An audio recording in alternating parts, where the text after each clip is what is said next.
Class 9th science chapter 14 next paragraph biogeochemical cycle.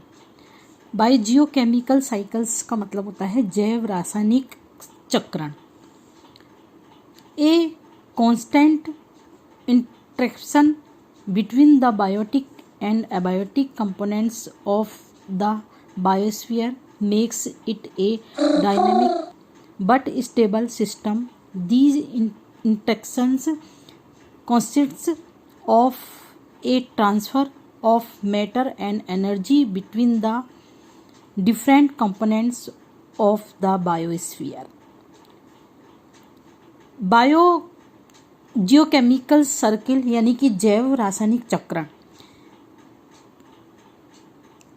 जीव मंडल में, biosphere क्या मतलब होता है, जीव मंडल में जो बायोटिक और एबायोटिक कंपोनेंट्स हैं, जैविक और अजैविक जो घटक होते हैं, उनके बीच में इंटरैक्शन होता है, इंटरेक्शन होता है। इंटरेक्शन का मतलब होता है जो आपसी सामंजस्य है वो होता है।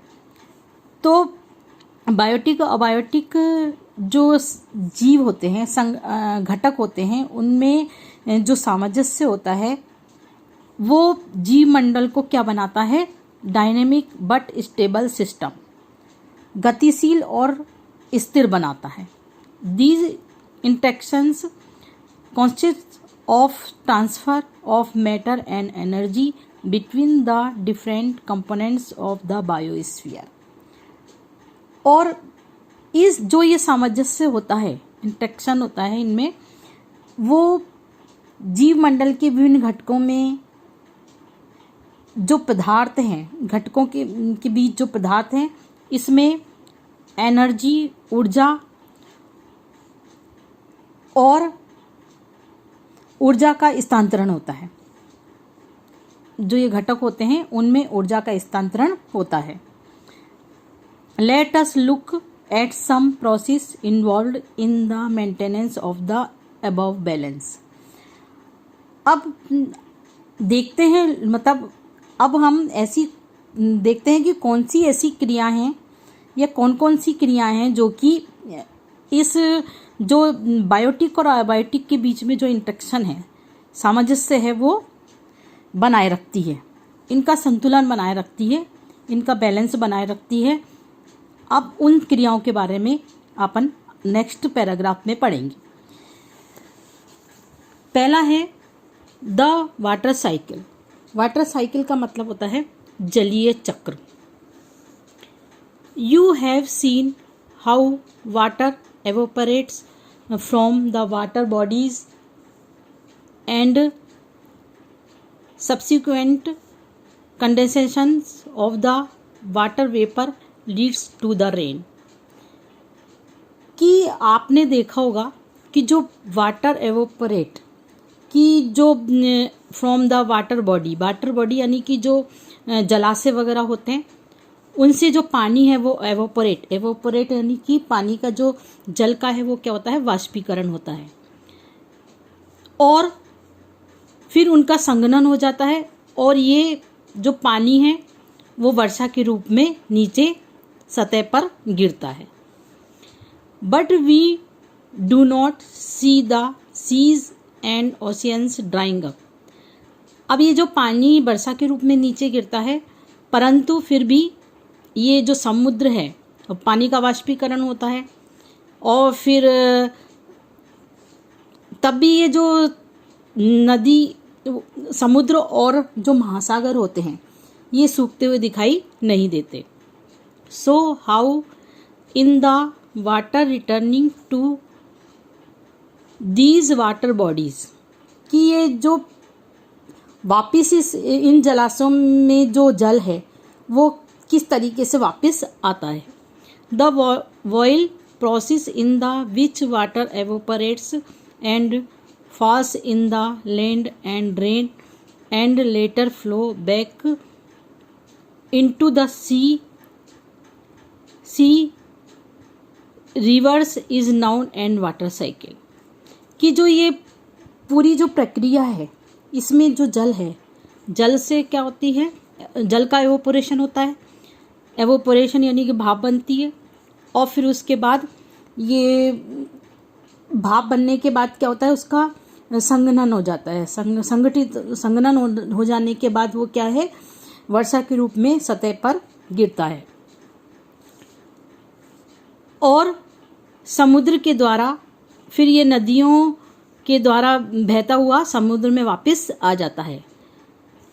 और इसी को क्या कहते हैं, वाटर साइकिल कहते हैं, यानी कि जल चक्र कहते हैं, ये जलीय चक्र कहते हैं।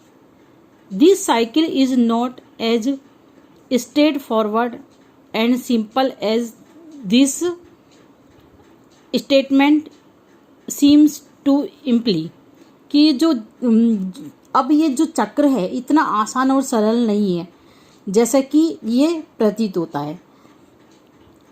All of the water that fall on the land does not immediately flow back into the C.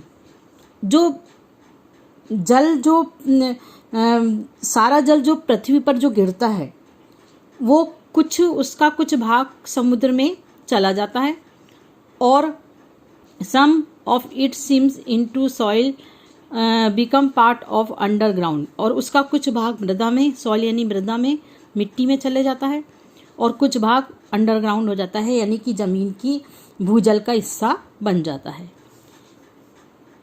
Reservoir of fresh water, some of this underground water find its way to the surface through spring, और इसका कुछ भाग spring यानी कि जो झरने होते हैं इनके द्वारा सतह पर आ जाता है।